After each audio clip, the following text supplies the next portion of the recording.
Shall we start with the pediatric session now?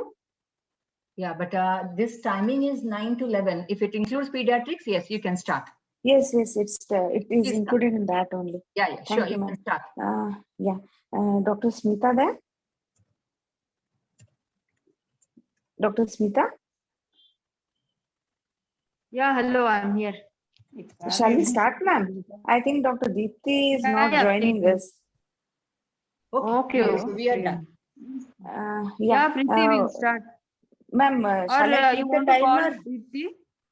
No, I just now kept a message to her. She said because it is too late, she will not be able to join. Okay. Yeah, please keep the timer. Shall I keep the timer? Yeah, please do, Preeti. I think it is 6 minutes per presentation, and discussion, I think we can restrict it to 1 to 2 minutes because there are 1 minute we'll do because we're already late. Yeah. Excuse me. Okay. 13 papers are there. Yeah. Okay. Who will be starting? We'll be starting first the strabismus. Hello. Shall we start with the strabismus? Hello. Who is ready now? Divya, Somebody the community session. Continue with the presentation? Divya, the community session is over and the community judges are logged out from the session. We are starting with the pediatrics now. Okay. Just stop sharing your screen. Thank you. Yeah, ma'am. Dr. Smita, shall we start, ma'am? Yeah, please. Shall we do with the squint or the pediatric ophthalmology? Which one you want me to start first? Squint, 2 papers are there. Yeah, we'll finish that first. We'll finish. Dr. Anisha there? Yeah, ready? Are they here? Dr. Anisha, Dr. Sunaina? Yes, ma'am. I'm here. Anisha can start. Dr. Anisha? Dr. Anisha, start sharing your screen. Once you are ready, I'll start the timer on. Dr. Anisha? I'm Sunaina, ma'am, the other paper. Okay, then you start off. Start sharing the screen. I'm not able to see the screen. Yes, ma'am.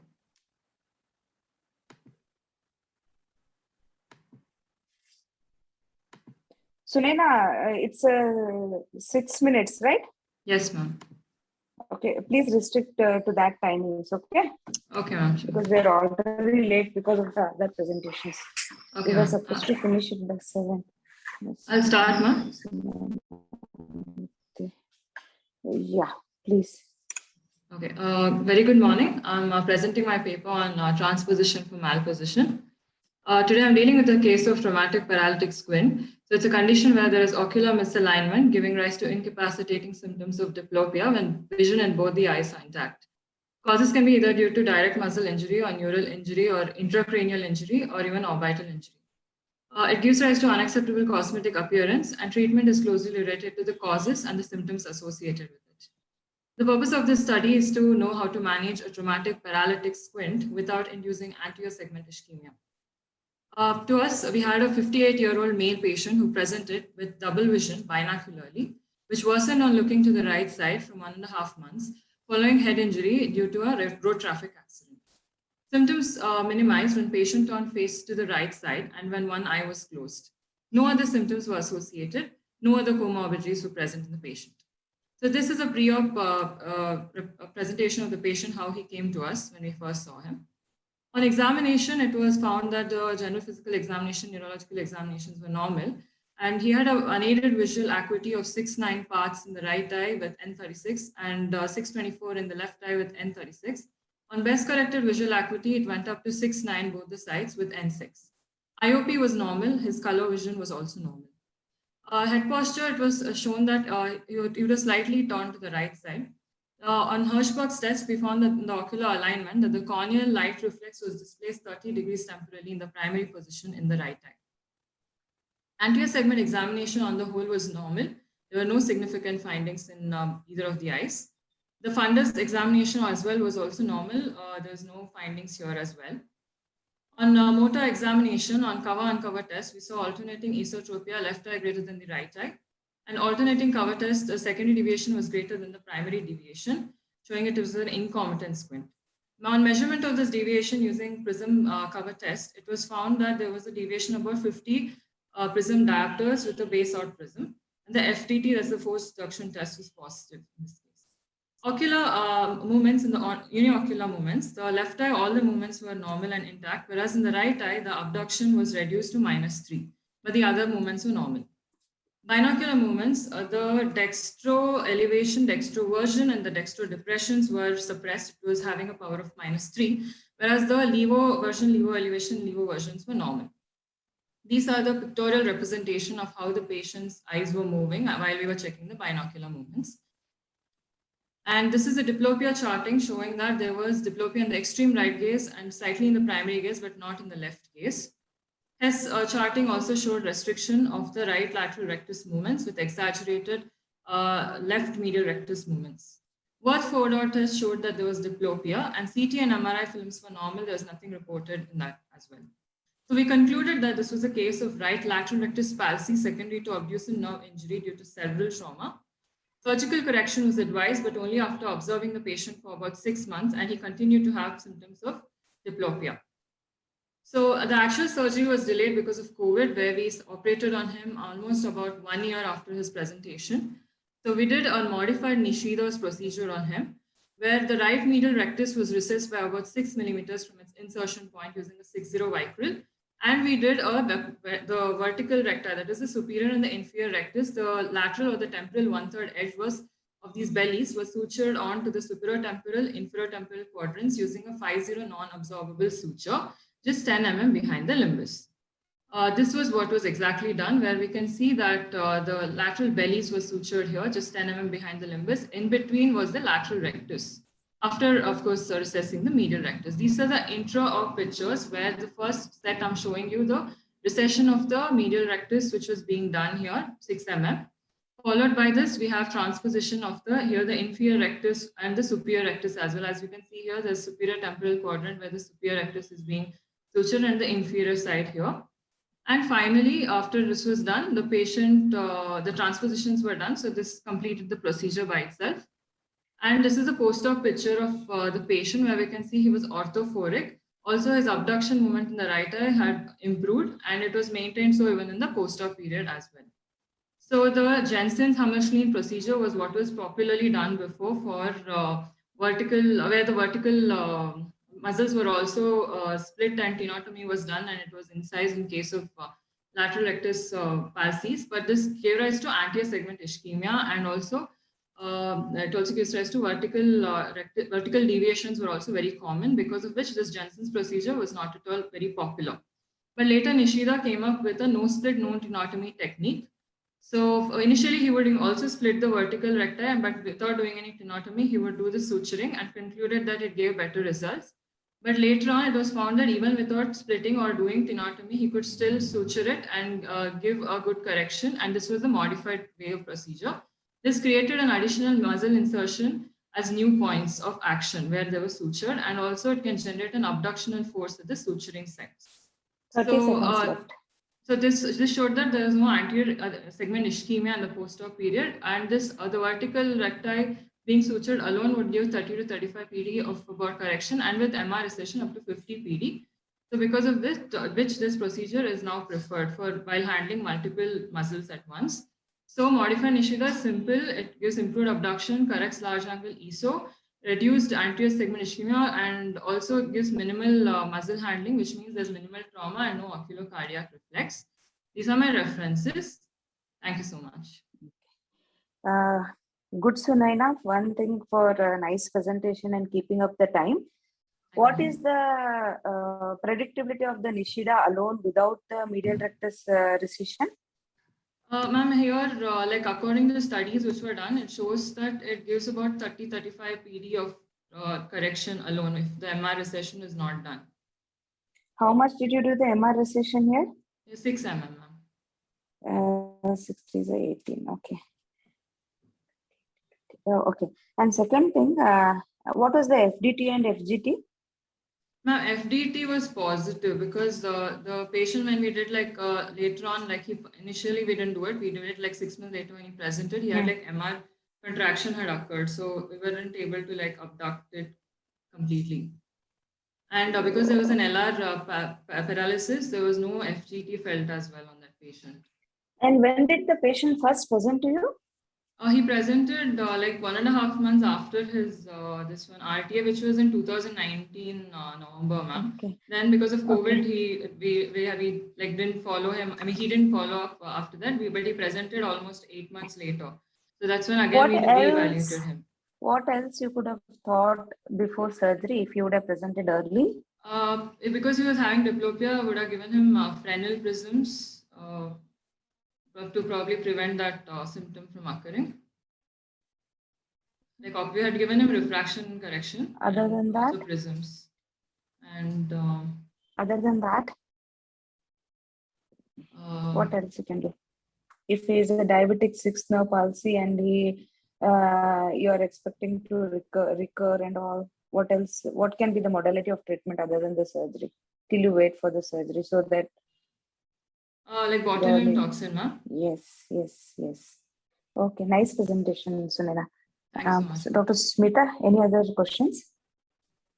We'll go ahead with the second. Yeah. Is Dr. Anisha there? Yes, ma'am, I'm here. I'll start sharing the screen, ma'am. Just a minute, I'll start this timer. Yeah, start screening the share timer. Yeah. Okay, ma'am. Rest of the speakers, be ready with your screen sharing and technical issues because we are already running short of the So time. pediatric, who is there next? They can start. Ma'am, I'll need 5 more minutes. So, like, next Next person. presentation. Yeah, next speaker, Dr. Chandrasekhar. Dr. Chandrasekhar, Dr. Dhruv, Dr. Harshita, Dr. Diksha. Yeah, Whoever Dr. is there, please Chandrasekhar. speak up. Yes, ma'am, I'm ready. Can I start? Dr. Harshita here. Just a minute. Dr. Chandrasekhar is there? Yes, ma'am. Are you ready with your presentation? Yes, ma'am. Can I start, ma'am? Start off. Next would be Dr. Dhruv. Dr. Dhruv there? Yes, ma'am. After him, you will be ready with your presentation and then Dr. Harshita. Okay. Okay? Yes, ma'am. Please be ready. Okay, Dr. Chandrasekhar, start off. Yes, ma'am. Is it visible, ma'am? Hello, ma'am. Is it visible? Yeah, it's visible. Yeah. Yes, thank you. Good morning, everyone. My paper presentation is on study of significance of birth weight regain in retinopathy of prematurity. Going to background, retinopathy of prematurity is a sight-threatening proliferative retinopathy in preterm babies. In India, over 3.5 million preterm babies are born annually. And when the screening load is high, we need simple tool to identify the at-risk babies with alarming request to follow up correctly. And purpose of my study was to evaluate failure to regain birth weight within 2 weeks of birth as a potential risk factor, along with other risk factors for ROP. And it was a prospective single-center cohort study of preterm infants screened for ROP from October 2020 to March 2021. Total 296 preterm babies were evaluated after applying screening criteria proposed by the Indian ROP Society. And the methods were we did fundoscopy using indirect ophthalmoscopy and with lens 20D or 28D lens. And each baby was classified based on the international classification of retinopathy of prematurity.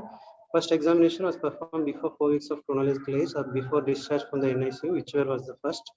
Subsequent examination were scheduled according to the operational guidelines and intervals determined by the findings observed at each examination.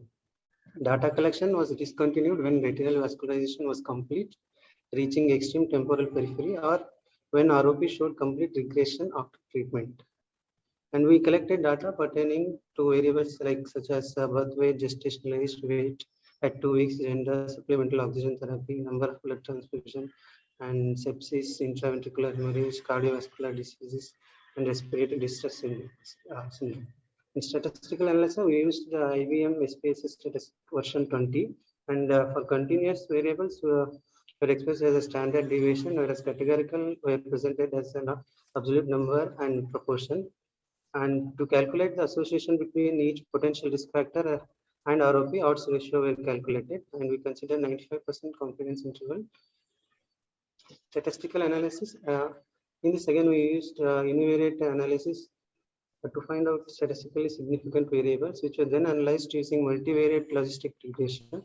Again, in multivariable analysis, probability of ROP was predicted using multiple logistic regression. All independent variables were entered in the regression models as a categorical variables. Coming to results, so flow of patients in our study in our hospital, there were 322 preterm in newborns, out of which 23 excluded because of following reasons, like 9 died, 13 lost follow-up, 3 had incomplete data, 1 had congenital cataract. So total 296 preterm newborns were there, out of which 16 were diagnosed as ROP, and out of 16, 7 had stage 1, 5 had stage 2, and 4 had stage 3 ROP. None developed stage 4, stage 5 ROP. These were the variables with values, like gestational age has around 30 to 36 weeks, birth weight around 1 kg to 2 kg, and like that male, like out of 296, 153 were males, like cardias 109, like that. Again, after that, univariate analysis was done. Out of in that, failure to regain birth weight within 2 weeks of birth had 39 odds ratio and PLF, which all the above variables had significant association with the ROP. And after this, it was again analyzed using multivariate analysis, in which again these 5 variables had a significant association with the ROP. And this is a histogram showing odds ratio of risk factors for ROP, in which the failure to regain birth weight within 2 weeks of birth shows 449.2927 odds ratio with 95% confidence interval.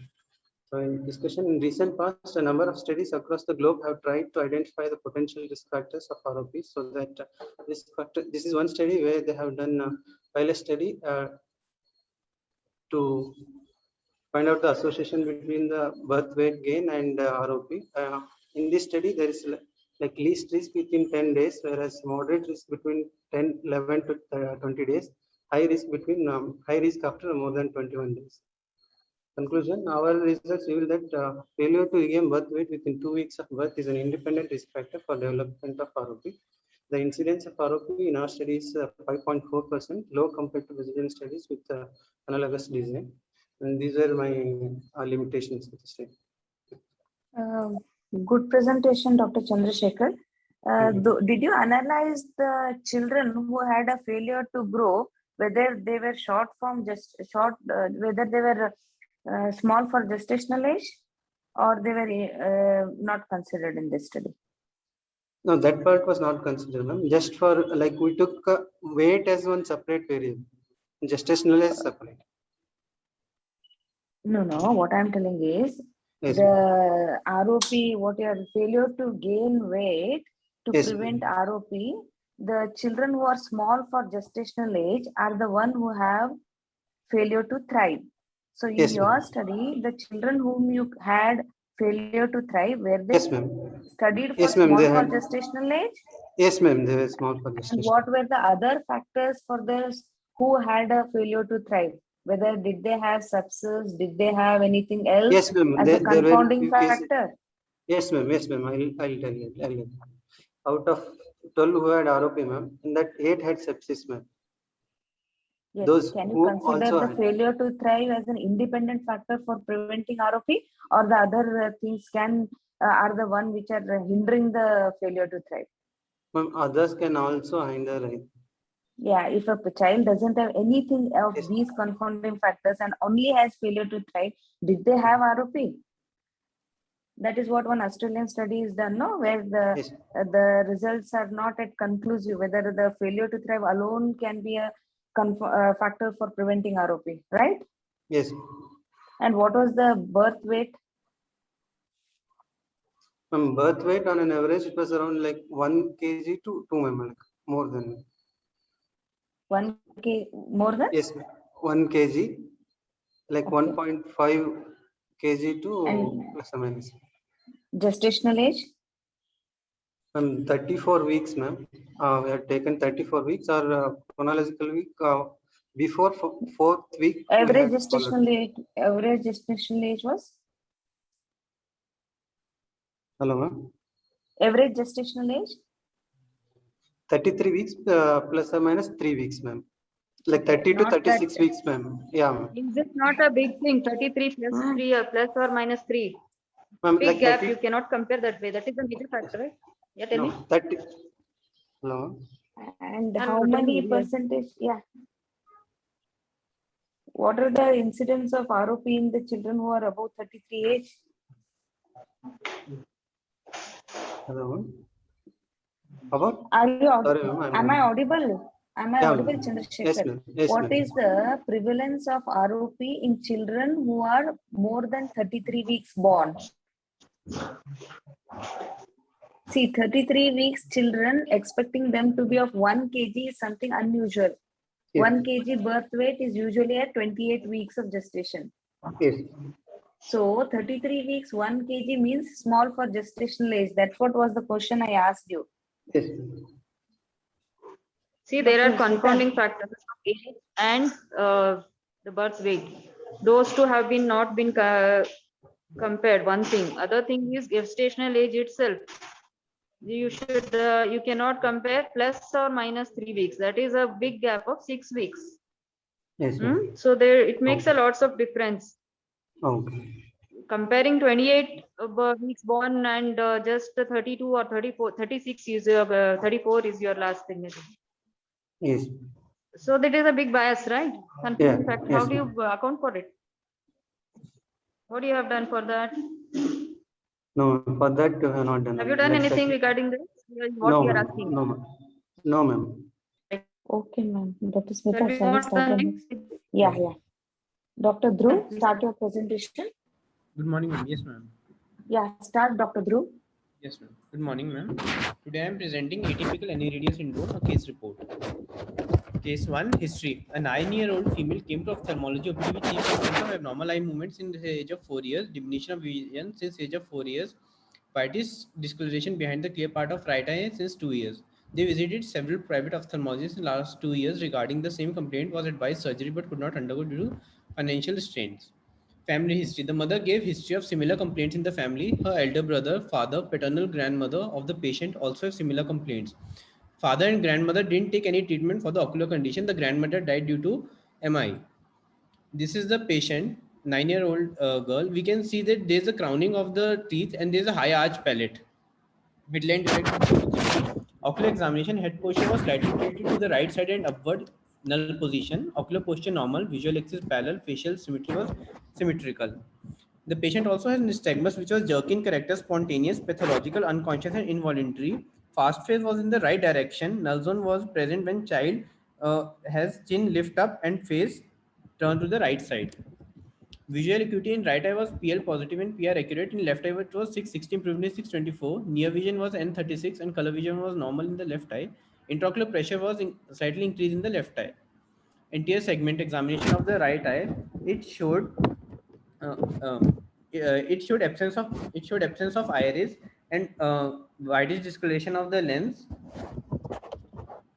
Corneal sheen and surface was normal. Then left eye, it showed absence of iris, corneal sheen surface was maintained, and there was mild cataractous changes in the lens. On gonioscopic finding in both the eyes, it was done with 3-mirror gonio lens. An iridia was seen, iris process seen in all the quadrant. It was numerous and it was broad.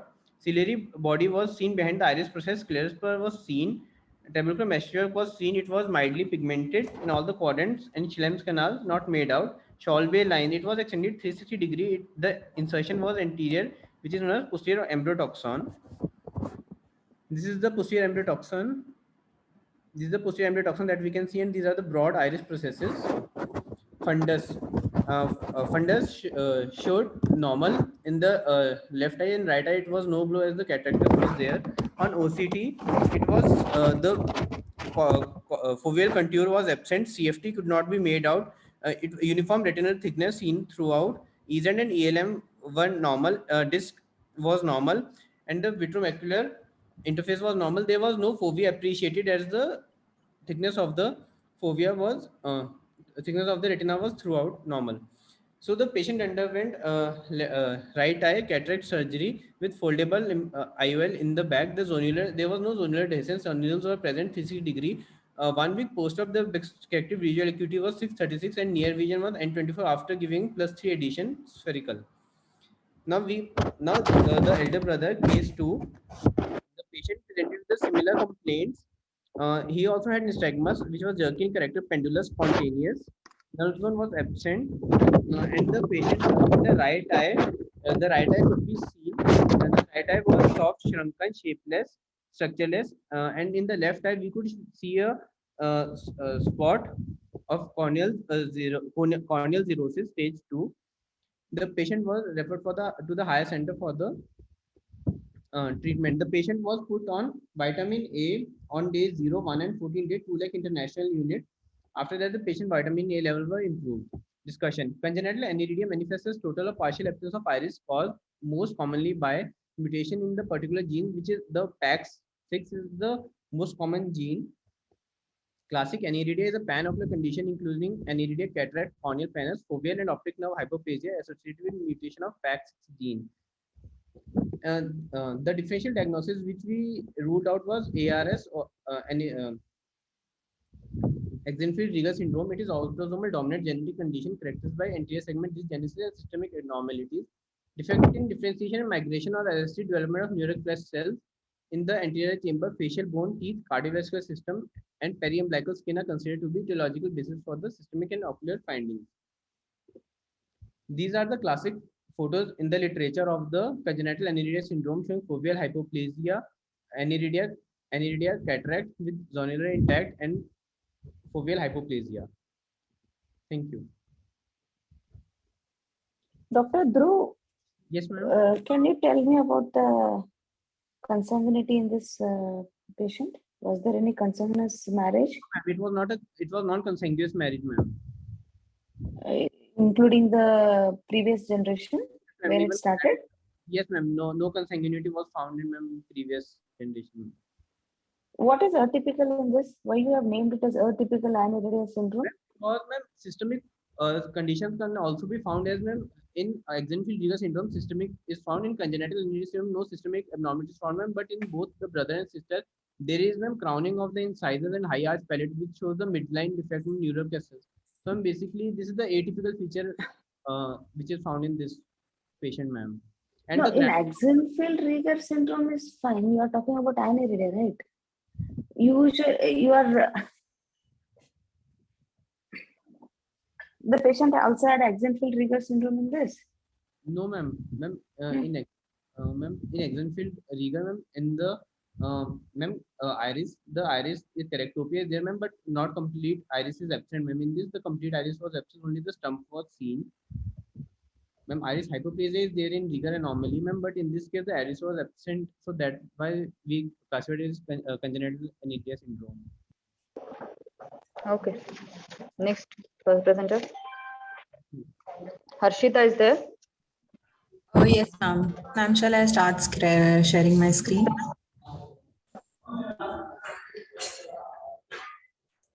Yeah, is my screen visible, ma'am? Yes, it is. Please start. Preeti, time. Yes. Are the slides moving? Yes. Okay. So good morning, everyone. I'm Harshita. I'll be presenting free paper 1365 on multimodal imaging findings in posterior microphthalmos. So posterior microphthalmos is a rare developmental disorder characterized by high hyperopia, short axial length, presence of a retinal papillomacular fold, and a relatively normal anterior segment findings. Boyton and Pernell suggested that the growth of the outer layer of the eye, such as sclera, choroid, and RP, gets inhibited, while the growth of inner portion of the neurosensory retina continues, leading to a macular retinal fold formation, shorter axial length, and high hyperopia. The researchers have suggested that the posterior microphthalmos is an autosomal recessive inheritance developmental disorder and claim that a membrane frizzled related protein is responsible for the pathogenesis. Here in the OCT scans, we can see that the papillomacular fold is seen on the vertical scan and not on the horizontal scan. This finding was reported by our own institute, wherein we said that in PM, retinal foreshortening occurs in one meridian only, leading to the secondary changes. Now, what we currently know in the literature about PM is that these patients have reduced axial length, hyperopia, retinal PMF fold, and normal anterior segment findings. What we do not know till now are the changes in the retinal vessel anatomy, choroidal thickness, vessel density at the fovea, and changes in anterior segment structures. Hence, we decided to study the multimodal imaging findings in posterior microphthalmos patients using color fundus photography, spectral domain OCT, OCT angio, and anterior segment imaging. Ours was a retrospective comparative case series wherein all cases were diagnosed with PM and underwent the following investigations, and the controls were age and gender matched.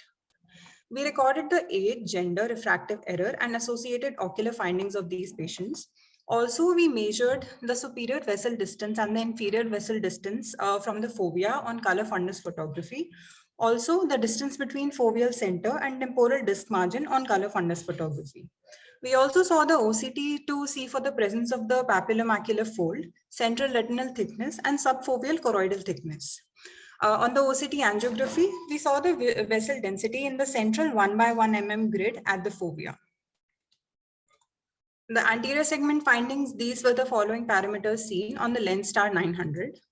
Our results showed that we had seen 24 eyes in each group of 12 patients with 8 males and 4 females, and the mean age was around 14 years. Our findings were somewhat surprising, as in we saw that the visual acuity and the spherical equivalent was more in the posterior microphthalmos patients.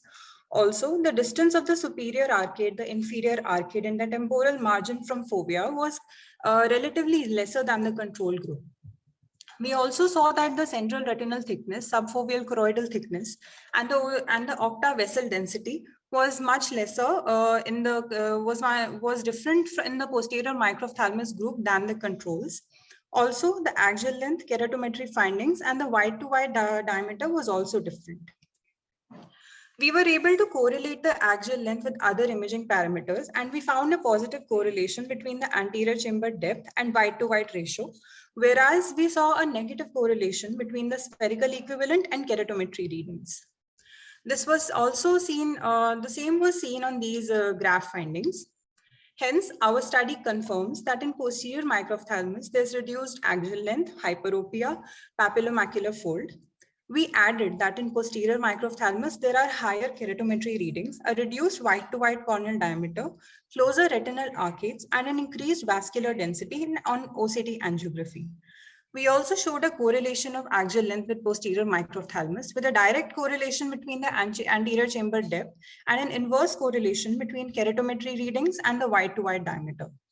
Our study tried to explain the pathomechanism of the structural and vascular changes, wherein a membrane frizzle-related protein gene mutation occurs, leading to the presence of the protein, which will then affect the eye wall growth, leading to a reduced axial length and hyperopic refraction, which will lead to the formation of the papillomacular fold and thicker retina and choroid.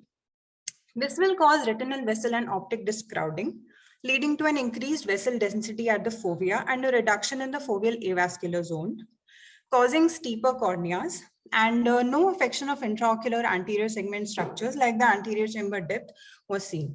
Also, the effects of the eye wall growth are the reason that the posterior microphthalmos and nanophthalmos occurs. We had certain limitations in our study, the first one being the smaller sample size, and further evaluation is needed in a larger case series of patients. Our sample size was smaller since the rarity of the disease actually. One new finding which we found was that the vessel distance from the superior arcade was much lesser in the posterior microphthalmos group and control group, which has not been mentioned in any literature till now. So this was our new and novel observation. Thank you so much. Could you give a review of literature, brief significance, other than this finding which you have shown? Review of literature as in what all is mentioned already, ma'am? Yeah, you have put one slide where there is only posterior segment, anterior segment. Regarding that, what you have put? No, don't go back in the slides. Just what I'm telling is, you said everything is proven in the posterior, anterior Yes, there is ma'am. nothing in the. Yeah. Are you sure of the literature? Yes, ma'am. According to literature, what posterior microphthalmos is actually defined is as there's a limited growth in the eyes, and the posterior segment. One second. I'm just asking about anterior segment. I got all those Okay. things. Yes. Anterior segment, since all your findings, you have found many of the things are present in the anterior segment, right? Yes, ma'am. Yeah. So are you sure there is no literature at all regarding the anterior segment? No, ma'am. I could not find any changes in the parameters that we studied. There was one paper which talked about keratometry readings, definitely yes, but then they were not able to particularly tell because that was just one case they mentioned, in which the keratometry readings were found to be steeper in these patients. But otherwise, they have no study exactly mentioned. What was the sample size here? Ma'am, we had 12 patients and 24 Okay. eyes in the study. Right. group. Yes. Not a bad number for a rare case. Fine. But still, since you are claiming as a totally new novel, this thing, no? So you should Yes, be ma'am. double sure in case if you find any literature. Yes, ma'am. Okay, that you are quoting Yeah. no literature is found. Yeah, definitely, Yeah, ma'am. The vessel density has not been studied till now in any literature that I looked at. Harshita, the vessel density at the foveal you're speaking about? Ma'am, your voice is breaking. Actually, I'm not able to. Harshita, Yes, ma'am. vessel density at the fovea? Telling about Yes, the vessel ma'am. density at the fovea? Yes, ma'am. It's been extensively studied, ma. They have proven that the foveal avascular zone is not there in posterior microphthalmus. Okay. Long Yes, back. ma'am. What we found was this definitely yes, but the new finding I definitely mentioned, ma'am, that we studied the foveal avascular zone also. But ma'am, Yeah, a you correlation. have mentioned there that that has not been studied, but it's been already studied. And Okay. what explanation would you like to give regarding the distance of the arcades to the foveal reflex? Okay. Why it is shortened? Ma'am, because in hyperopia, the eye tend to be normally shorter than the normal eyes. Yes, Yes. yes. And did you see what is the mentioning there which has been done in the previous studies? Ma'am, the previous studies, they do not talk about this vessel distance at all. Maybe we started looking at these patients from a different angle. That's why we thought that, okay, let's measure. But this Don't you feel this is quite obvious is what we Yes, ma'am. Actually, when we were looking at it, it appeared as if it's very obvious. And how come there's no literature on it till now? Does that add anything scientific value exactly. to the clinical application? Ma'am, in clinical application, definitely yes, ma'am. This shows that these patients, they will respond differently to maybe management also, and if at all any other pathologies they might have in future. So if there are treatments which need to be undertaken for them, maybe something like a laser or injection. So we have to look at the anatomy different from a normal patient having hyperopia in such patients, and this we'll be able to see. Yes, how does ma'am. the vasculature distance affect for your laser or the management? See, I do agree the foveal avascular zone is lost, and that's the reason for foveal hypoplasia and the less vision. Yes, okay, did the patients have nystagmus? No, ma'am. None of the patients that we included in our study group had nystagmus. Okay. Has the octa been done in, this is out of the study, this one, yes, ma'am. albinism patient, where they also have nystagmus and hypoplasia? Yes, ma'am. That might be there, but ma'am, we did not include that in the study. So I'm No, not. I'm just asking because they also have foveal hypoplasia and they have nystagmus. The high hyperopes here also have foveal hypoplasia. That's what is proven in your octa. So OCTA. So is there any reason for why these patients have no nystagmus compared to the ocular albinism? No, ma'am, I'm not aware. Okay. Also, yes, ma'am. Regarding the vessel density, ma'am, I also mentioned that since it's a new finding, so not a lot of research has gone into it. So definitely further more research is needed into that aspect, I feel. Okay. Thank you, ma'am. Next question. Diksha is there? Yes, ma'am. Please start. Just 1 minute. I'm just keeping the timer. Good morning, everybody. Today, I'll be presenting a case of olfactory esthesia neuroblastoma with ocular presentation. My chief author is Professor Dr. Kavita Salkar. So introduction, esthesioneuroblastoma, also known as Share it as a full esthesioneuroepithelioma. screen. Share it as a full Yes, screen. ma'am. I've shared it as a full screen, ma'am. Yes, ma'am. I've shared it as a full screen. No, we are still. Slide share. Slide sharing. Yeah. Okay, go ahead. Yeah. We'll not So waste time. esthesioneuroblastoma, also known as esthesioneuroepithelioma or esthesioneurocytoma, is a rare malignant neoplasm arising from the olfactory neuroepithelium, including the superior 1/3 of the nasal septum, cribriform plate, and superior turbinates, which extends to the base of the skull and to the intracranial spaces. So out of all nasal neoplasms, it constitutes about 3%.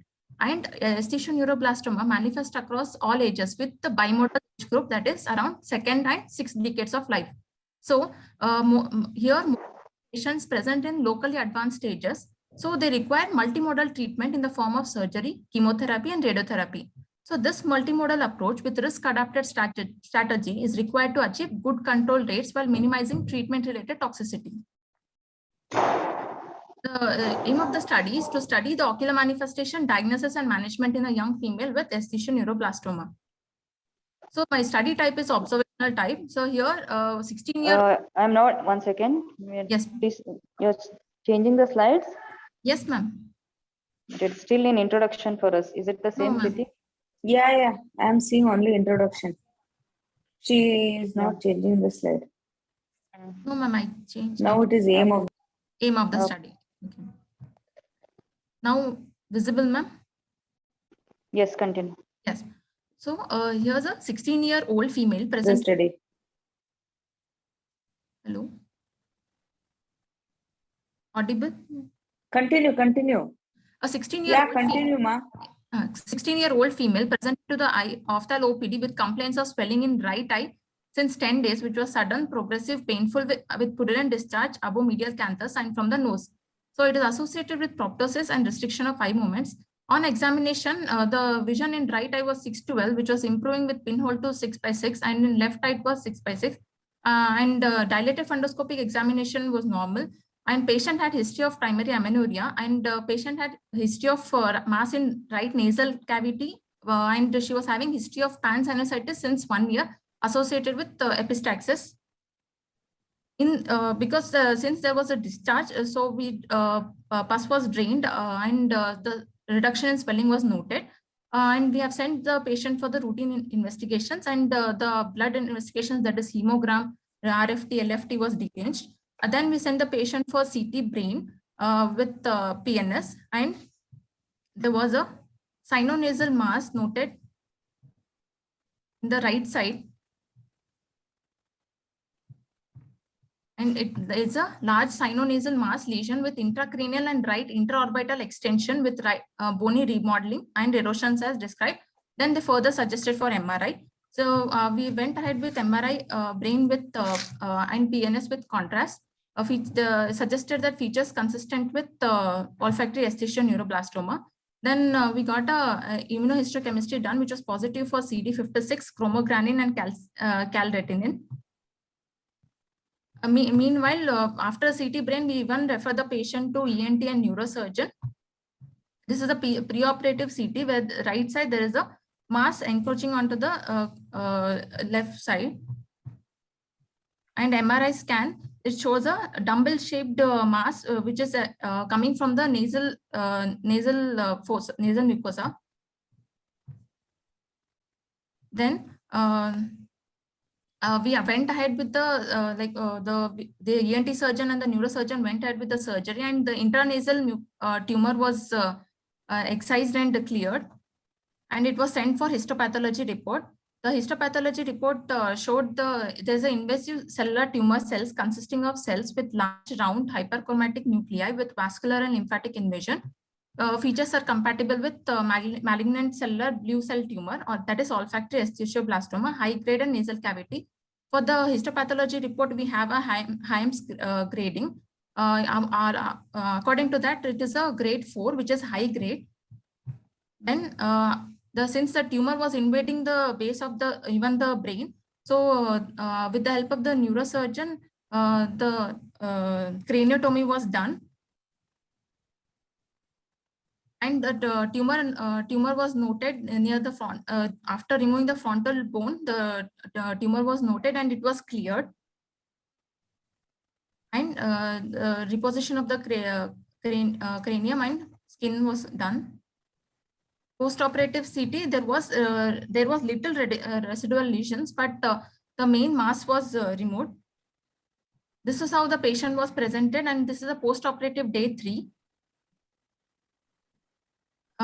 There are many other studies where in 2020, Chetan Sapi et al., which they studied in 94 patients with median age of 0.9 to 21.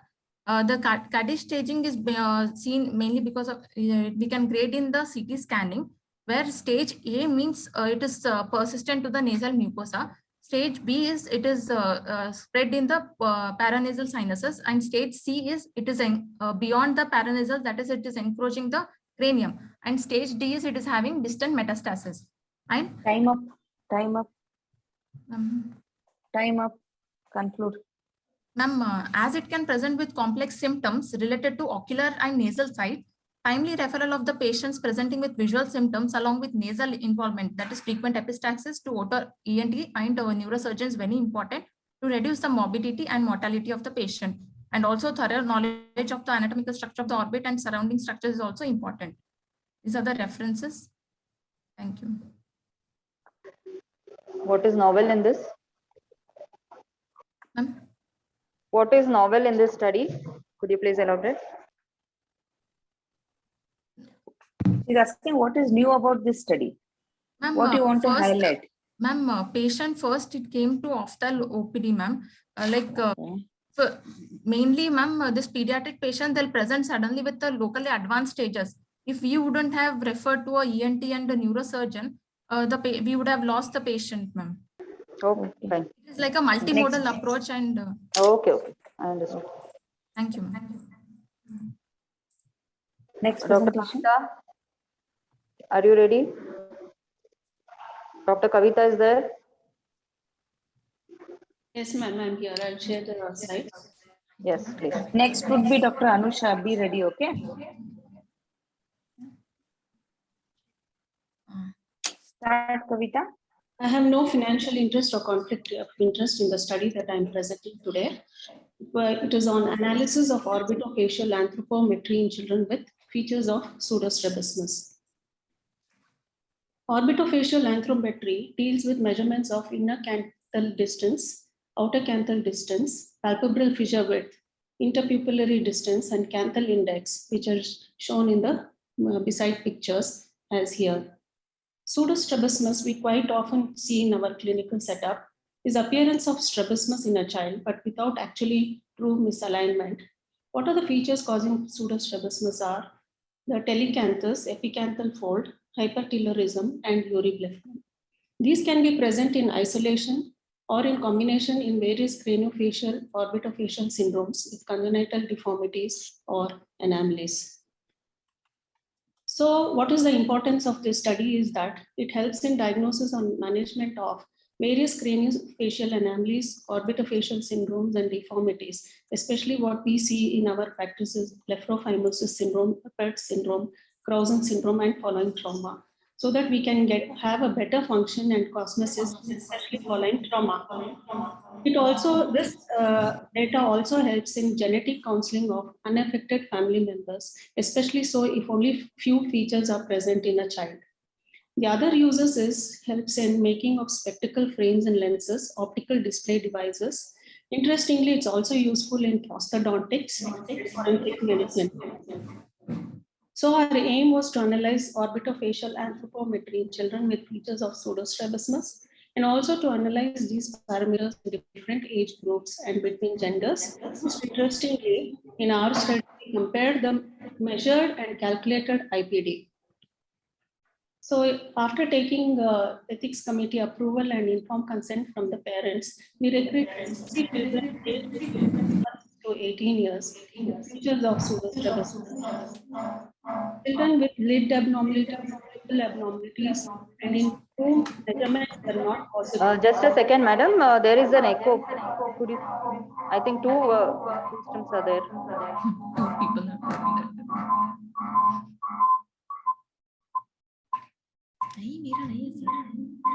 Another speaker is there, ma'am. There is a Now lot it's of echo, madam. Yeah. Now it is stopped, ma'am. So we excluded children with lid and pupil abnormalities and in whom measurements were not possible to take, and those with craniofacial, orbitofacial deformities, and children with developmental delay. These were the children exclusion criteria. So all the parameters were measured using a digital vernier caliper by a single person, and 2 readings were taken. The ICD, OCD, and PFW and IPD were measured. So Canthal index was calculated based on the formula ICD into 100 divided by OCD. Earlier, this formula which came up for calculating the IPD, not measuring the IPD, but calculating the IPD based on ICD and OCD, it was first put forth by Pryor's formula. It is very old formula and was correlating to Western population. Similarly, we had the Finwood and Bossert in 1974. They came up with the formula for calculating IPD for Western population. This Singh et al. came out in 1983. They did a study for Indian population, and this is the formula that we have followed in our study. Further, we divided these children into 4 groups: less than 2 years, 3 to 5, 6 to 10, and greater than 10 years. All this data were analyzed statistically. So these are few pictures wherein we are showing how the digital caliper is used to measure the parameters. The central picture is showing the difficulty in measuring IPD in a child, not cooperative, but the same can be done using a caliper when the child is sleeping, but definitely we can't measure the IPD. So coming to results, male children were predominant, and telecanthus was the most common finding in our study, 57%, and mean age was 6.56 years. Mean values in males and females, we found that all parameters except CIPD, that is calculated IPD, was found to be statistically not significant between either sexes. We further analyzed in sub-age groups, and we found that all parameters except ICD and Canthal index in male and female were found to be statistically significant when compared between age groups. This implies that ICD has no much change with growth. So this usually attains its maximum limit of growth by 1 year or 1.5 years. And this correlated very well with Radha et al. Study, who also compared this. And further, all except Canthal index were higher in males in all the age groups except less than 2 years and greater than 10 years, because in our study, the sample size was lesser in these 2 age groups. Looking at the scatter plot, which depicts the correlation between measured IPD and calculated IPD, we found there was significant positive correlation between MIPD and CIPD in both male and female. 1 minute left. Okay. So we found that there are no other similar studies. We have compared MIPD and CIPD, which is a new thing. So this can be used only if there is a positive correlation between two. There are no other studies comparing these 2 parameters. In conclusion, these values can be a normative data. It helps in retaining ethnical features following various reconstructive surgeries. And calculated IPD can be a simple alternative for spectacle frame making in children where measuring IPD is difficult. However, we had limitation. It is not a longitudinal study, and we did not have equal numbers in sub-age groups. These are our references. Thank you. Thank you, ma'am, for timely, very nice presentation. Thank you. Would you elaborate on the cluster plot, ma'am? Yeah.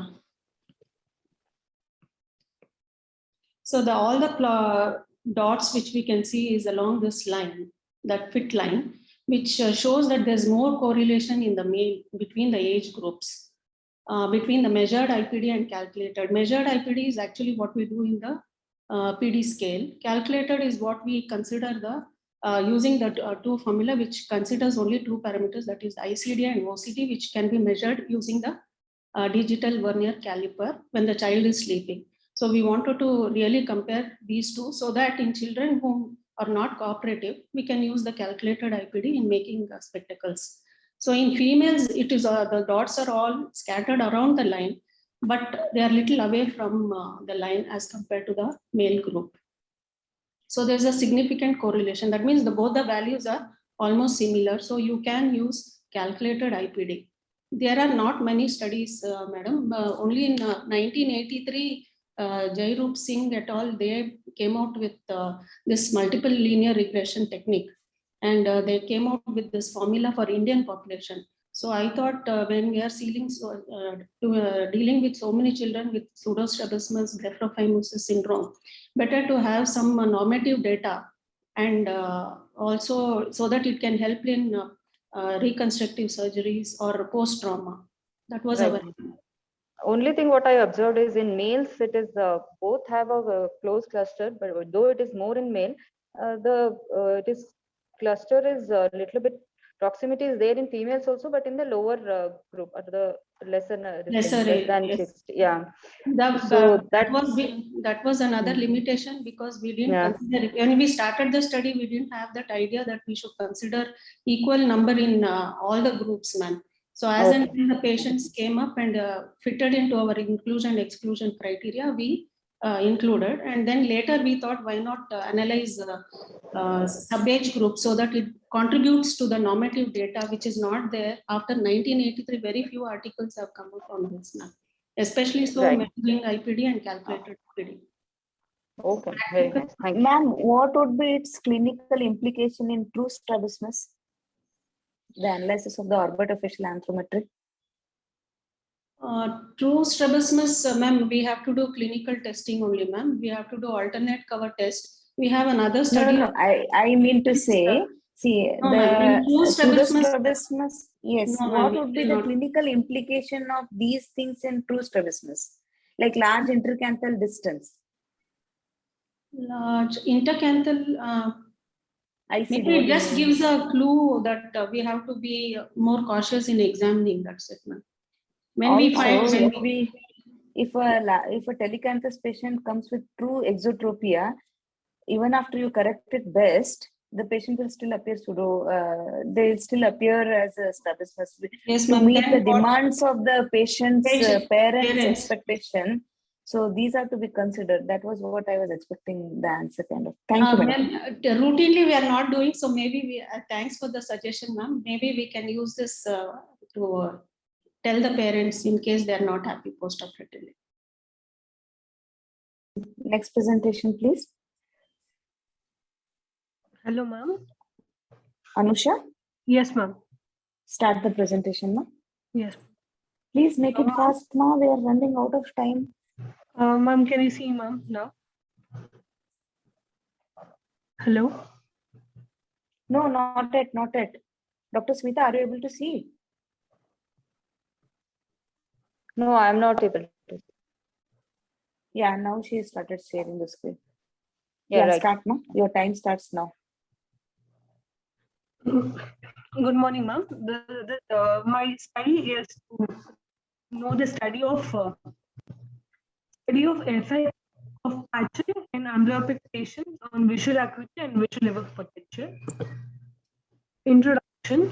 By definition, amblyopia has been defined as decrease in visual acuity in one eye when caused by abnormal binocular interaction or occurring in one or both eyes as a result of visual deprivation during visual immediately, for which no cause can be detected during physical examination of the eye or eyes, and which in appropriate cases is reversible by therapeutic measures. Any factor that leads to deprivation during the visual sensitivity period ending at approximately 6 to 7 years of age may cause amblyopia. The most common cause of uniocular vision impairment among children, young and middle-aged adults. It has prevalent rate of about 1 to 4%. Early detection of risk factors such as strabismus, refractive error, and media opacity is necessary. Treatment regimens include optical correction, patching, tokenization, and visual therapy. Prognosis depends on multiple factors: the age of the patient at detection, its cause, severity, presence of comorbidities, interval between the onset and initiation of treatment, and patient compliance. If not corrected timely, can cause not only permanent visual morbidity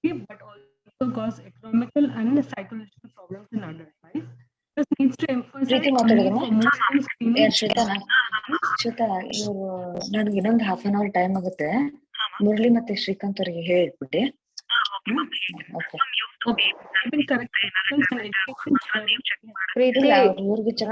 Preeti, mute please.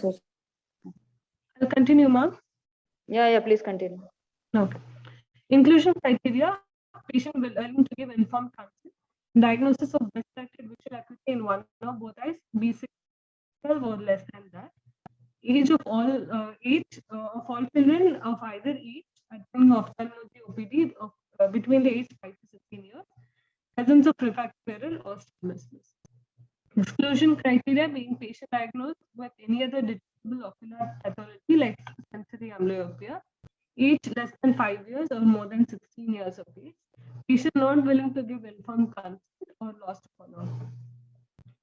Study design being intervention study period for 2 years at our tertiary eye care center. Children less than 16 years of age entering the pediatric ophthalmology clinic at our tertiary care center was screened. Visual assessments, acrobatic refraction, and complete ophthalmological examination were done to rule out any other cause of diminution of vision. Patients with diminution of vision were further evaluated to rule out for any organic causes, and those were excluded from our study. Amblyopia patients were further identified and evaluated. Degree of amblyopia assessed. These patients were advised acting for 2 hours daily combined with mere activity during fasting hours. Visual level potential was recorded before starting fasting and again after end of 3 months of fasting. Results: our study has total now 14 number of patients. The age frequency distribution is less than 10 years. We had 37.5% patients, and more than 10 years to 60.5%. Sex ratio, male and females were the same. Comparison of 300 latency of visual level potential according to degree of patient studied. The variables we have seen 300 latency before patching and 300 latency after patching in mild, moderate, and severe patients. And the mean values being in mild it was 113.96 plus or minus 12.79, and post patching it was 107.88 plus or minus 11.72, moderate 119.42 plus or minus 14.30. Post patching was 110.67 plus or minus 12.07. Severe it was 109.36 plus or minus 19.91, and severe 105.90 plus or minus 16.60. As I see the p-value, there is strong significance in mild and moderate, but not for severe. In conclusion, we see incidence of amblyopia was found equal in both male and female. Moderate and severe degree of amblyopia is more common than mild degree. Refractive error, anisometropia and isometropia combined is more common than strabismus. Patching with correction combined with mere activity remains as main mode of treatment for amblyopia. From the values, we can note that short-term patching combined with refractive correction with mere activity during patching can be effective in mild and moderate. However, result for severe degree of amblyopia seems to be doubtful with minimal occlusion period. This remains the same for both in strabismus and refractive error types. Compliance for patching remains the main concern. Awareness of amblyopia among the parents is essential for early detection of treatment of the disease and compliance, which in turn reduces the burden of childhood visual impairment. Parent education and awareness of the disease play an important role to reduce the burden of the disease. Thank you. Since your age group is more of 60, more than 65 is in more than 10%. And have you compared the age groups? Evaluation. No, ma'am, we have not compared any age group here. We have taken the whole as. Yeah, because mild, moderate, severe is there. Don't you think in amblyopia age group matters? To compare yes, that? Age group does matter. But the one thing which we saw was like individual 300 value, pre and post. The mean we have just put for like the normal. With the age, there is a difference 300 value, latency value now. But we have not taken as age because the sample size we could not find for each age. No, that is not. It will be a big biasing factor. Moreover, have you taken P50 also? No. We have taken amplitude we have taken the whole VP, have compared here 300 actually, but we have 300 latency, only latency, right? Not the amplitude. I'm not able only to hear you. latency, ma'am. Amplitude. Yeah, also yeah. Lot of disturbance. Yeah. Hello, ma'am. Just continue. Yeah, we saw even in amplitude, ma'am, but there was no much difference in pre and post values in the amplitude. Only latency found there was significant improvement. So in my table, I've included. Okay. Anyways, voice is breaking a lot. Preeti, anything else? What about SNR ratio? Nothing has been studied, right? No, ma'am. Okay. How do you clinically apply this in your routine practice? What are you going to achieve with this study? Ma'am, basically we are seeing for short-term period, short-term pattern, ma'am, because for children of that age to continue with the pattern for more than 2 hours, it's usually difficult. That too with the schooling going on and all their homework and activities. So The short No, I am asking. more on. I am Yes, ma'am. asking. How do you clinically use this VP in amyloid patient? It's an objective way of showing that there's improvement in the visual acuity. You understood. Is it feasible for all the patients to undergo VP? No, ma'am, not Okay, thank not you. necessarily. Next presenter, please. Presenters, please note you've been. You're not audible. Thank you. Dr. Preeti. All the presenters be in the area where there is a good signals. There was a lot of. Yeah, Am I 5, 6 audible? minutes. Yeah, now you are audible. Yeah, all presenters. Yeah, there was same a thing. lot of disturbance with the previous presenter. They were not audible. Make sure that you're in a proper network area. Yeah, if you don't hear your answers properly, you're going to be the losers for at least 10 minutes to see to it that your this is good. Network is good. Next, please. Pranita. Pranita there? Yes, ma'am. Start your presentation now. Yes, ma'am. Stop sharing screen, Anusha. Your time starts now. Are you ready? Ma'am. Sampada, Shashi, Vrinda, and Jeeva, be ready with your presentations. Yes, ma'am. Has Anisha come? Study of extraocular muscle imbalance in patients with headache? Yes, ma'am. Okay. You will be the last presenter, Anisha. Okay, ma'am. Yes, Pranita, ma'am. start, ma. Yes, ma'am. Ma'am, is my screen visible? Yeah. Make it a slide share. Yeah. Yes. Today I'll be presenting a unique case of periocular cavernous hemangioma. Chief author, Dr. Umesh Harupani. A 2-month-old girl presented with a swelling over the left lower lid noticed by the mother at 4 weeks after birth, and it was gradually increasing in size. It is a skin-colored swelling over the lateral aspect of the left lower lid arising from palpebral conjunctiva. It's a compressible swelling 5 to 4 mm in size. And the skin over the swelling showed dilated vessels that became prominent when the infant cried. The infant fixated and followed light. The ocular motility was normal and anterior segment was normal. Platelet count was found to be 498 into 10 to the power of 3 per microliter. The infant was started on lotoprednate, 0.5% eye drops, and 3 times a day, and followed up after 3 months. So at 5 months, the swelling increased to the current size to involve the entire left lower lid.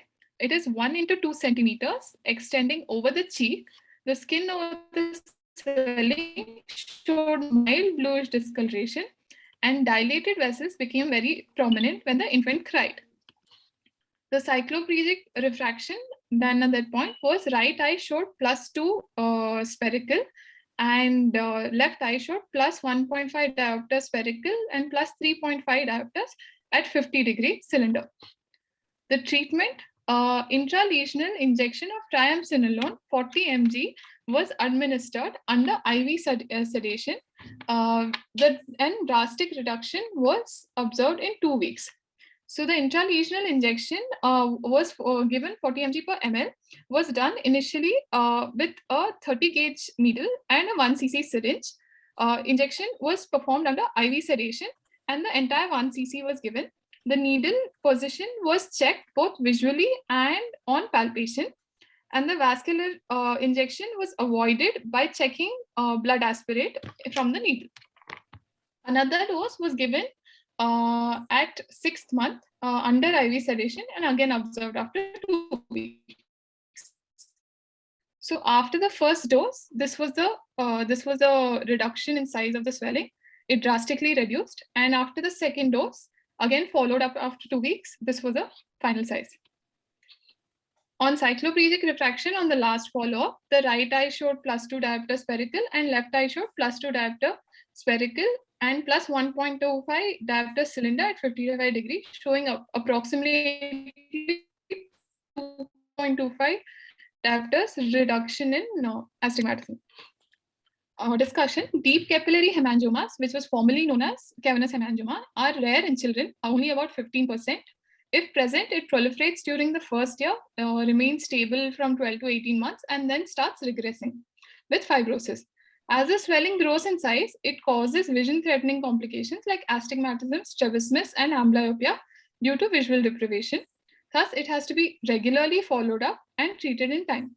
The modality used in this, in our case, is an intralesional steroid, which was seen with no complications.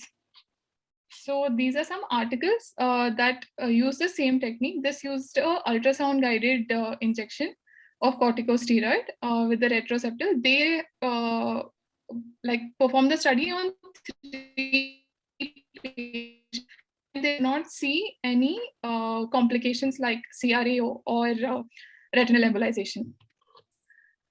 They state that if you give the pressure of the dose at a controlled rate, which does not exceed that of the systemic arterial pressure, then the chances of these complications are lesser. So this is one more study saying that, but this was experimental. These are my references. Thank you. What is the chosen modality of treatment for capillary angioma? Ma'am, multiple modalities are there based on the whether it's a low risk lesion or a high risk lesion. So there are medical and surgical methods, ma'am. If it's a low risk lesion that is small and not causing any functional impairment or disfigurement, then we go for topical steroids, but it's not proven how effective it is, and intralesional steroids in that case also. And in case of surgical, ma'am, there's something called flash lamp pulsed dye laser. And early surgical excision has been told in some cases, but again, there's the risk of hemorrhage in such cases. So that is, and in case of high risk, we go for systemic steroids, and again, which has complications, and intralesional steroids, and also recently propranolol has been introduced as one of the modalities. Pranita, propranolol is being used from quite some time, not recently. It's being used. Why didn't you use propranolol in this patient? Why didn't you opt for propranolol? Ma'am, because that would take some amount of time and follow-up, and this case progressed so rapidly that it was causing functional and visual deprivation, ma'am. So amblyopia had to be prevented. So it seemed like a better option to give the patient intralesional steroids. What can be the complication of intralesional steroids? Ma'am, first of all, in terms of fat atrophy and skin atrophy and necrosis can occur, and hypopigmentation. Apart from that, CRAO can central retinal arterial occlusion and bilateral retinal embolization. All these also can occur, ma'am. So in that case, propranolol would be better than triamcinolone, right? And is Yes, not, ma'am. how old was the child when presented with to you? 2 months, ma'am. So that time only timolol was used, right? No, ma'am. Loteprednol, etobenate was started, ma'am. Topical. Why loteprednol? Ma'am,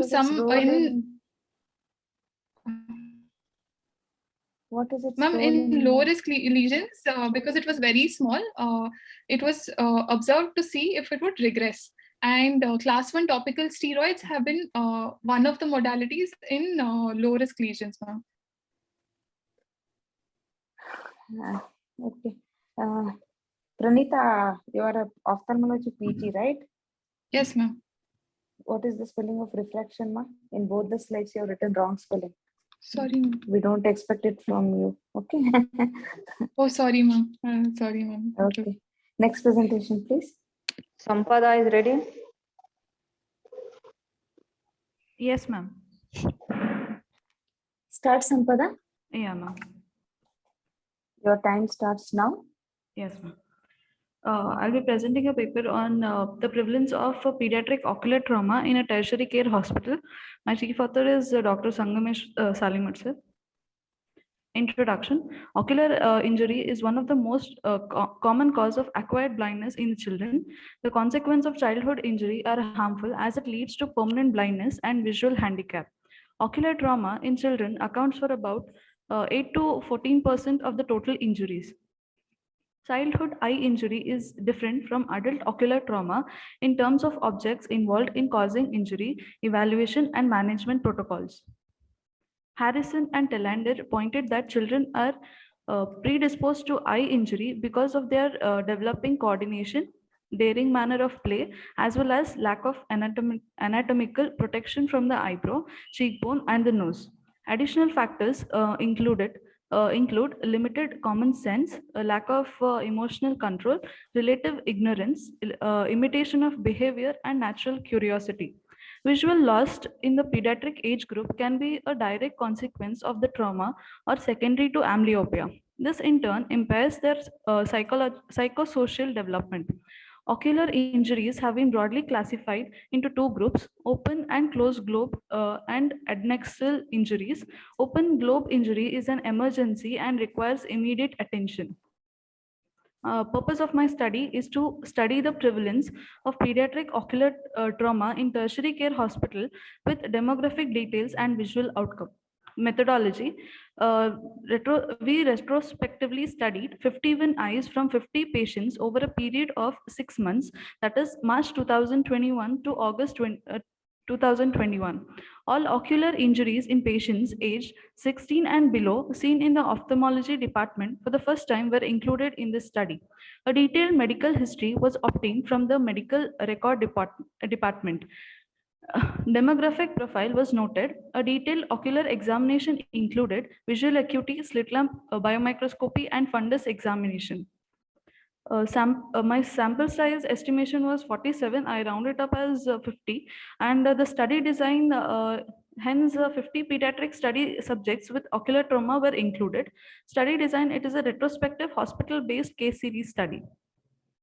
The ocular injuries were classified using a standardized international classification of ocular trauma, the Birmingham Eye Trauma Terminology System. It depicts the ocular injury terminology, open or closed globe injury. This is the classification. These are the results.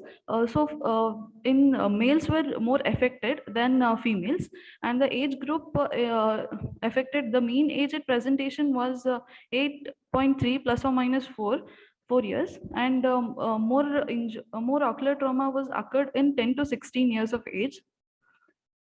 And the place of injury was more likely at home than in any other places, that is school, playground, and traffic.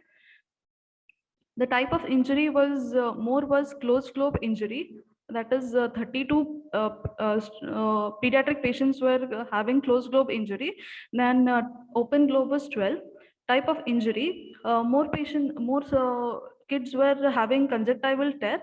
Then was lid tear. Then least was scleral tear and globe rupture. discussion. In this study, pediatric ocular trauma was fivefold more common in boys, as has been noted in other studies throughout the world. Boys were usually more susceptible to ocular damage because of the nature of their activities and presumably less supervision by their families. Penetrating ocular trauma were the most common cause of admission in this study. The present study showed that ocular injury occurred most commonly at home, that is 45%, followed by school and playground. In the present study, 67% of the children with ocular trauma presented to ER within 24 hours of undergoing trauma and 94% within 48 hours. The initial visual acuity of the damaged eyes of the patients at presentation to the ER was less than 660. The final visual acuity was more than 612 in 55% of cases. Appropriate management of ocular trauma improves the visual outcome and anatomy of the damaged eyes and adnexa. Ocular trauma is the most important avoidable causes of decreased vision and blindness, leading to lifelong morbidity. Hence, there is a need to develop prevention measures with high supervision of patients at home and by instructions at preschools and schools.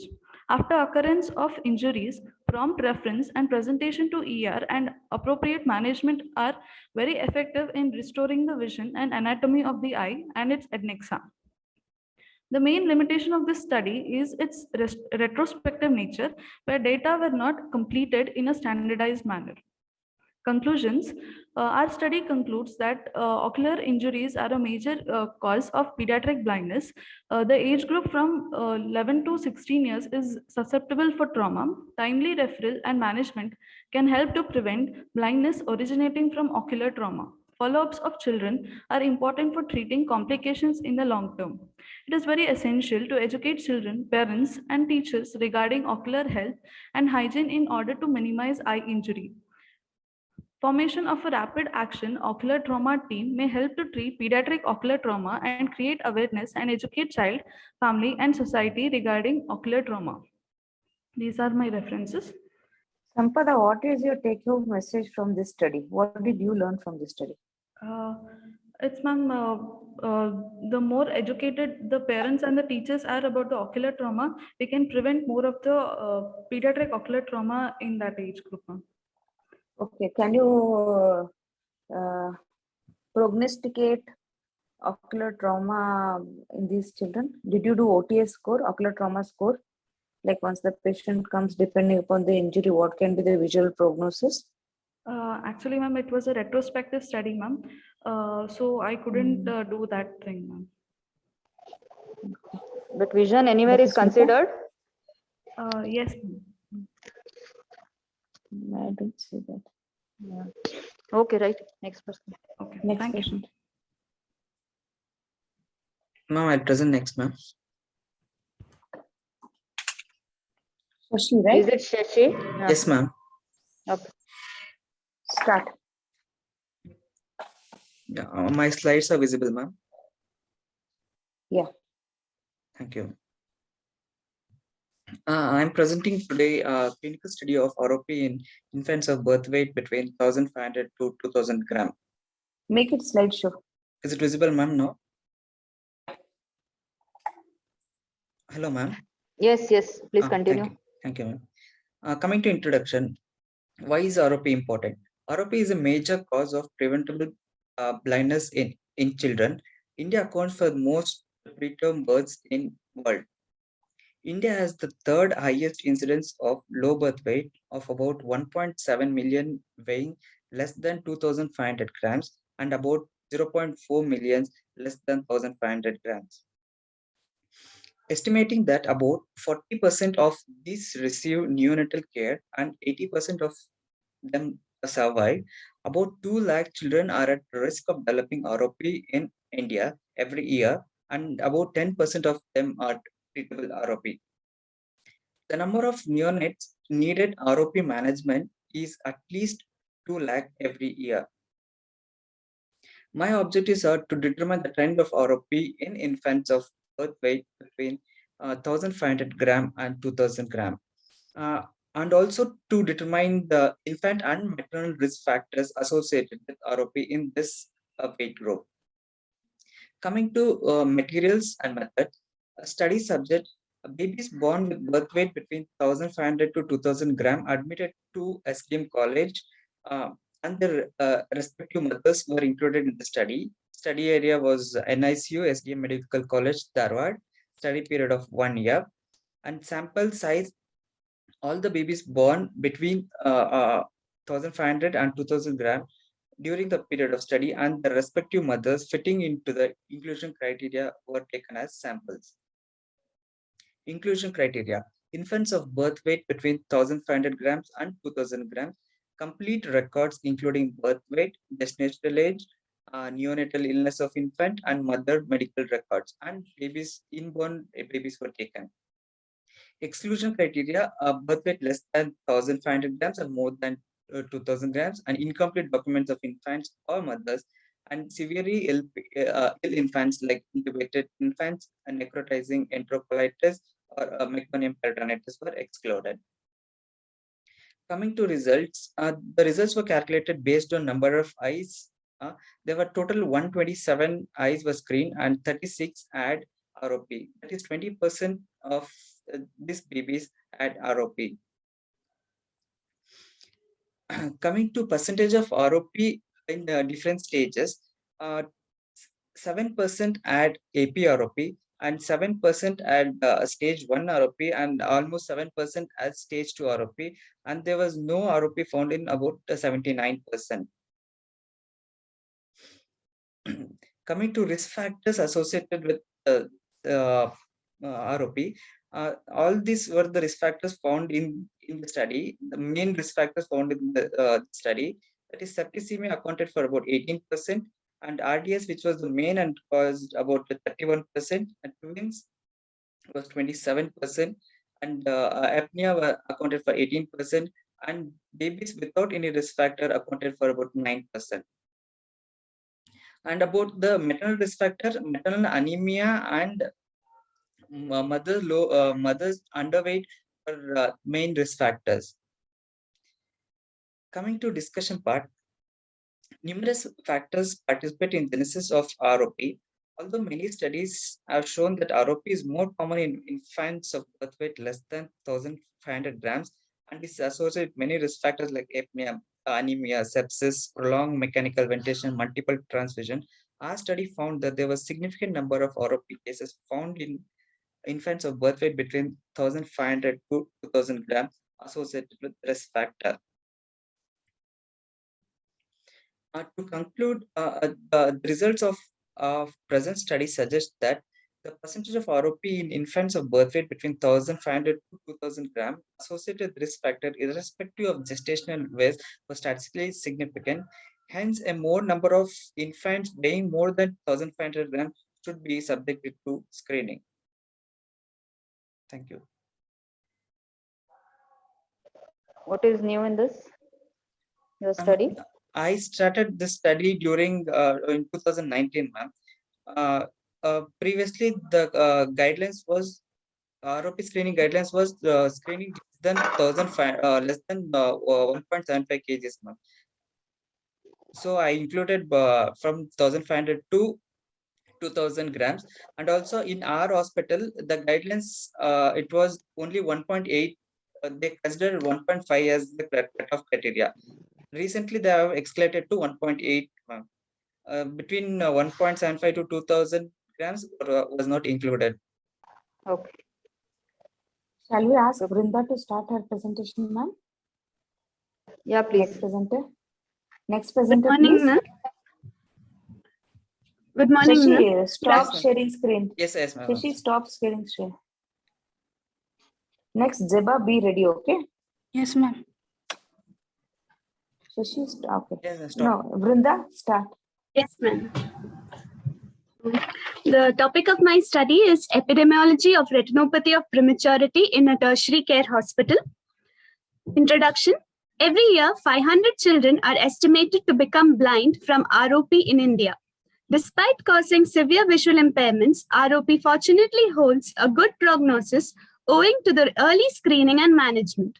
Thus, an effective screening protocol is essential for the timely detection and treatment of this avoidable disease. The aim of the study is to know the incidence of ROP in preterm infants and assess parameters like birth weight and stage of the disease in a tertiary care center and assess the compliance to follow-up. The methodology, the type of study, was a retrospective study. The inclusion criteria included all infants admitted in the NICU from 2018 to 2020, weighing less than or equal to 2,000 grams or at birth and or gestational age less than or equal to 34 weeks. Infants outside these criteria were screened if deemed at risk.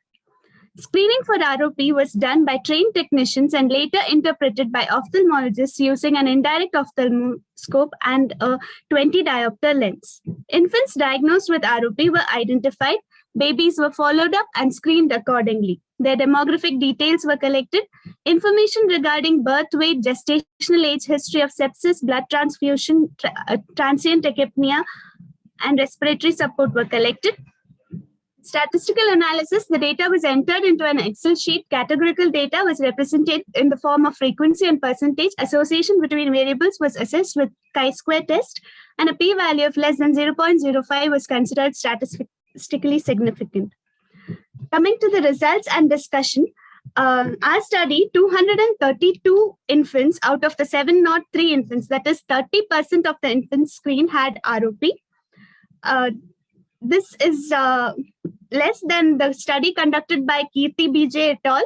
On ROP screening of 500 infants, where the incidence was 34.9%. Comparing the gender, in our study, 47.41% were males and 52.58% were females. The study conducted by Kirti BJ had a male representation of 51.96% and females were 48.03%. Considering the gestational age into two groups, less than 34 weeks and more than 34 weeks with risk factors, in our study, 87.06% were less than 34 weeks and 12% was more than 34 weeks. In the study conducted by a group of 500 infants, they had almost the same percentage. Coming to the stages of the disease, maximum, that is 58% of our study population had a stage 1 disease, that is a demarcating line between the vascular and avascular retina, whereas 72 people belonged to stage 2 and 77.7% belonged to stage 3, and we had 6 patients who belonged to the criteria of AP-ROP. Coming to the birth weight, 90 infants belong to the birth weight of group of 1.5 to 2 kg, and 66 were in the cluster of 0.8 to 1.2 kg. In comparison to a study conducted by Crystal Lee in Telangana, there also maximum of the study population belonged to the birth weight group of 1,500 to 1,750 grams. 80%, that is 80 infants, that is 34.48% were lost to follow up. In the study conducted by in Madhya Pradesh, it was found out that the late presentation for screening was an important factor for severe ROP. So the loss to follow up cases that indicates a greater need for better awareness among the general public and regarding the treatment options for ROP and the need for follow-up. In conclusion, with improvements in neonatal care, and appropriate screening strategy is necessary in the community to prevent retinopathy of prematurity. Adequate awareness among general public is necessary for realizing the importance of follow-up. These are my references. Thank you. Vrunda, who is screening the infants for ROP in your study? There are technicians who are coming, ma'am. They will do the initial screening on every Friday, and then the doubtful cases would be this. Dr. Smita, do you want to ask any question or shall we proceed to the next? Yeah, you can proceed. We will do. Dr. Zeba can start. Thank you. Hello. Yeah, Hello. you can start. Yes, Dr. Ziba, you can start your presentation. Hello. My screen is visible. Yes, it is visible. Make it okay. I'm going to present a paper on the study of digital Eyestrain among children attending online classes during COVID-19 pandemic. My chief author is Dr. Ashri Reddy. Introduction. Since March 2020, all educational institutions in the country have been shut to prevent the spread of novel COVID. Due to the outbreak, the digital device-assisted online classes were widely used as a tool for education. The digital eye strain, it is the most prevalent eye condition related with prolonged use of digital device, with symptoms like dry eyes, itching, foreign body sensation, watering, blurring of vision, and the headache. Our objectives of the studies are to study the prevalence, symptoms, and frequency and associated risk factors of digital eye strain among the children, those who are attending those are attending online classes during COVID-19 pandemic. And we want to educate the parents and the children about the good ocular hygiene and the practices. Methodology. We have created a online electronic survey on Google Form app, which has questionnaire, which has 4 sections upon the demography of the children, digital device information, and digital eye strain symptoms assessment, and about we have educated the parents about the good ocular health safety guidelines. And the survey, it has been circulated as a Google link among the social media groups of various parents, and it was open for 1 week. The participants were informed about the study goals, length, and confidentiality prior to the to being recruited. The parents were also informed that their information would be utilized for research purpose, but the participant identity would remain anonymous. 481 parents, they have responded, but we have taken 400. The DS symptoms and its severity among the children, they were measured using the computer vision questionnaire, which was developed by Segu et al. The CVSQ, it is a pre-tested, verified, and validated knows the digital eye strain. The CVSQ, it has evaluated the intensity as moderate or the intense, and the frequency as a never, occasionally, or always, or often, of 16 eye strain related symptoms like burning sensation, itching, itching in the eyes, foreign body sensation, watering, excessive blinking, redness, eye pain, heaviness in the eyelids, dryness, blurring of the vision, double vision, difficulty near vision, intolerance to the light, colored halos, worsening of the vision, and the headache. And frequency was recorded as the never, occasional, or often, and intensity was recorded as moderate and the severe.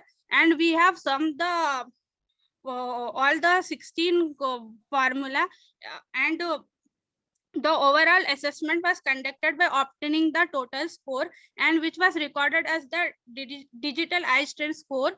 The result of the frequency into intensity was recorded as 0 is equal to 0, 1 or 2 is equal to 1, or 4 is to 2 is equal to 2. If the total score is greater than 6 points, the child was considered to be suffering from digital eye strain. The digital eye scores were further categorized into mild score. If it is score is 6 to 12, moderate 13 to 18, and severe, it is 19 to 30.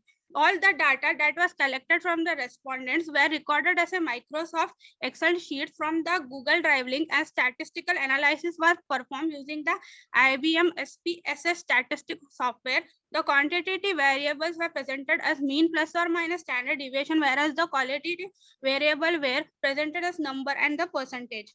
So following are the results of our study. Age, we can see the age group 14 to 16 years were the highest responder, and the females were higher responders, and most children were presenting in the class 9 to 10, and this were the frequency and the intensity of the symptoms, and we have classified the symptoms as the never, occasional, occasionally, and severe, always, and moderate, and always, and severe, in which we have found that the headache was the most common. It was found in 164 patients, followed by watering. Now, our study had seen there is an increase in the usage of the digital device by the participant. Before lockdown, in category less than 5 hours, it was 387 participants were using the mobile. After lockdown, it is 302. In category greater than 5 hours, before lockdown it was 13. After lockdown it has been increased to 98, and it has a p-value of 0.01. In our study, the p-value, if it is less than 0.05, it is considered as the significant, and hence we can find as that the duration of the usage of digital device, it has been used greater than 5 years. And in digital Eyestrain score, we can see that about 1 minute left. Hello. 1 minute left.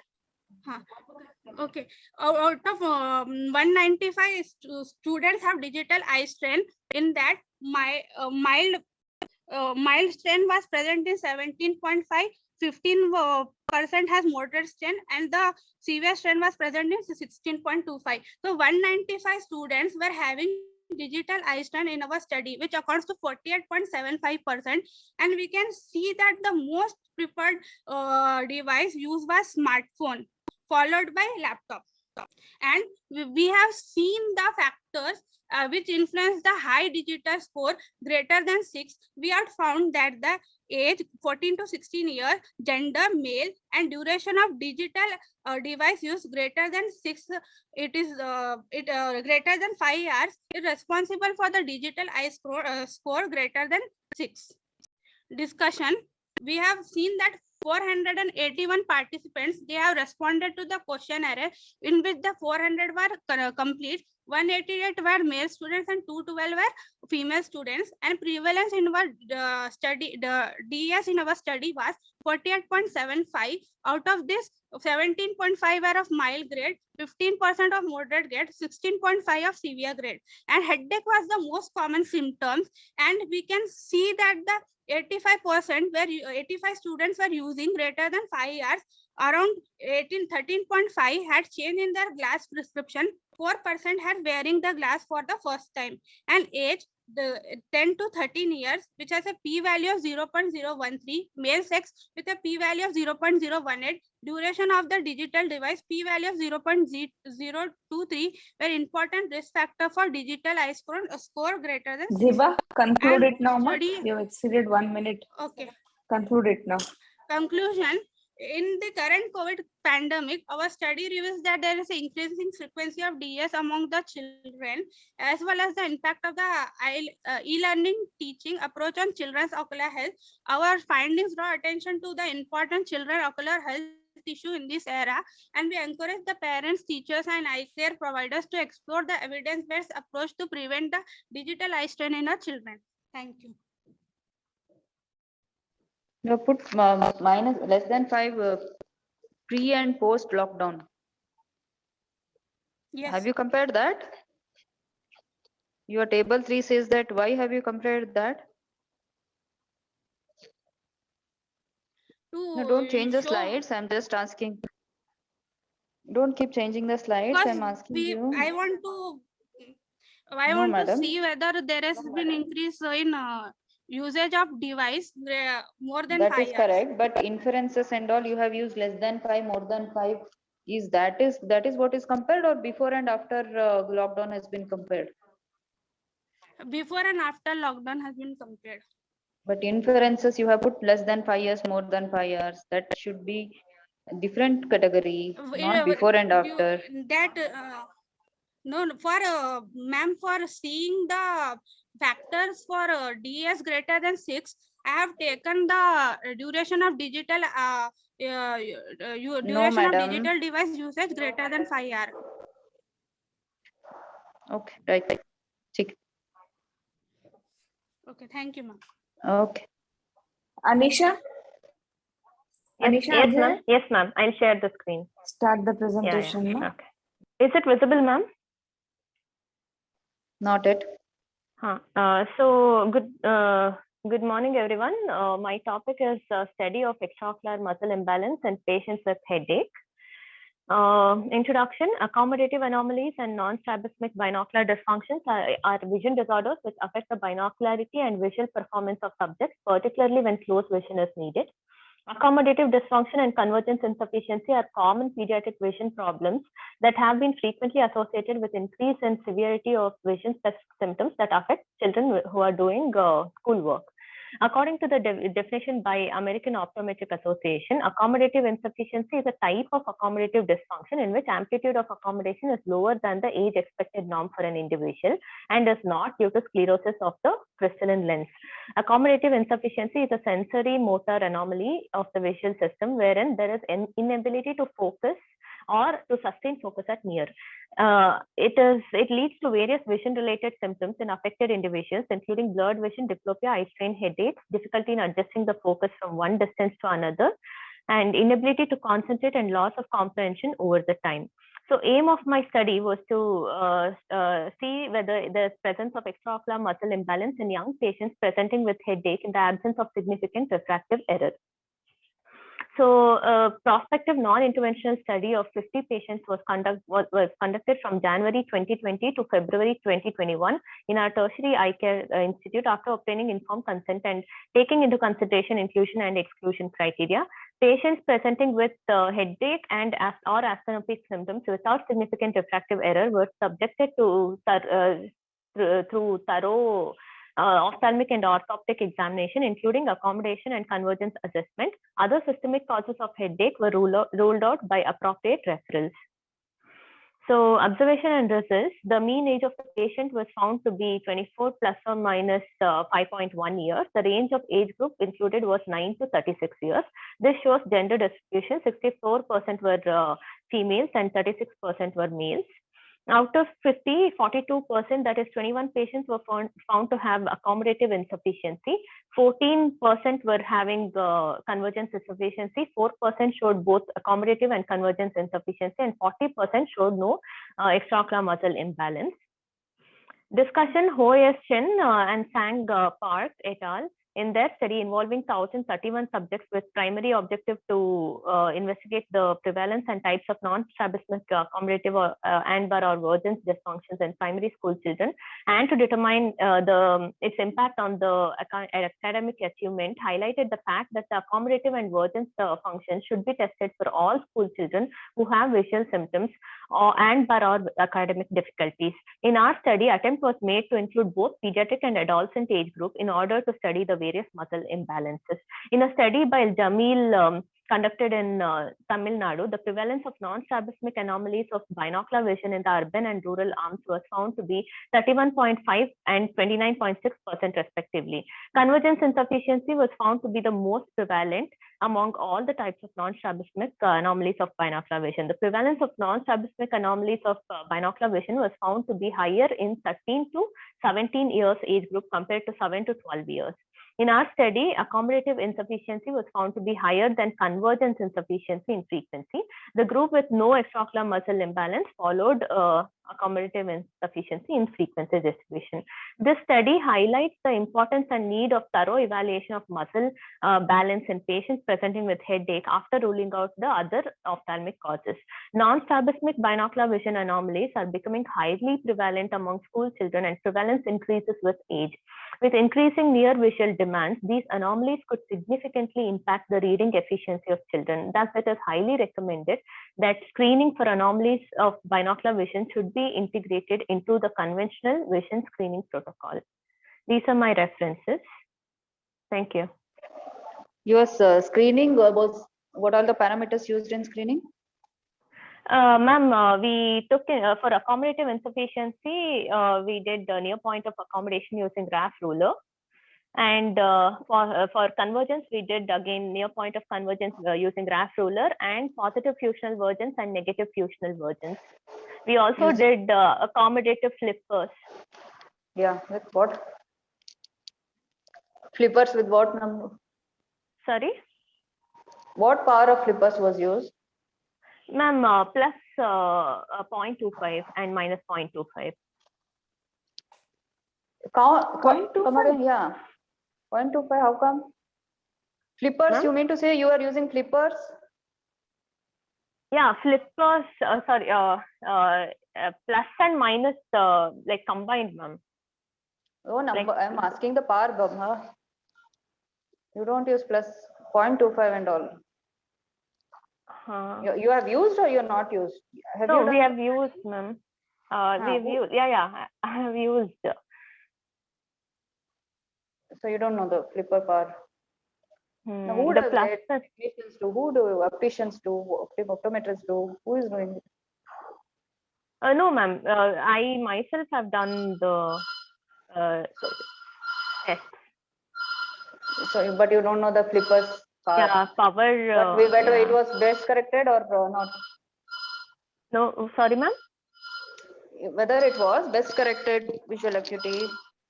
No, Done ma'am. over best corrected visual No, acuity not or done over best corrected visual acuity. Because in all the like the patients included, the vision was 6/6 with headache and or asthenopic symptoms. Vision was 6/6. What do you think are the loopholes? Did you include? Okay. Yeah. Continue. Did you do the cycloplegic refraction in all the patients? Yeah, despite yeah, having we have 6/6 done, and ma'am. headache? Dilated cycloplegic refraction was done. Despite having 6/6, you have done it? Yes, ma'am. That was one of the tests included. So that time the fundus examination were done to rule out any other ophthalmic. Now, if 100 patients have come with headache, all 100 were included in this study? With headache, yes, ma'am. Yes, no. With headache or with bro ache, everyone were included. If they like, usually the age criteria was considered to Did be. you rule out sinusitis, migraine, and all other causes of headache? Yes, ma'am. Physician referral was done beforehand, and after getting the nil intervention from their side, then we were included. Then they were included in the study. Thank you. Okay, Smita, shall Thank we you. conclude? Yeah, thank you, Preeti. Thank you all. Thank you, Smita. Shall we'll sign off. Okay, Thank you, ma'am.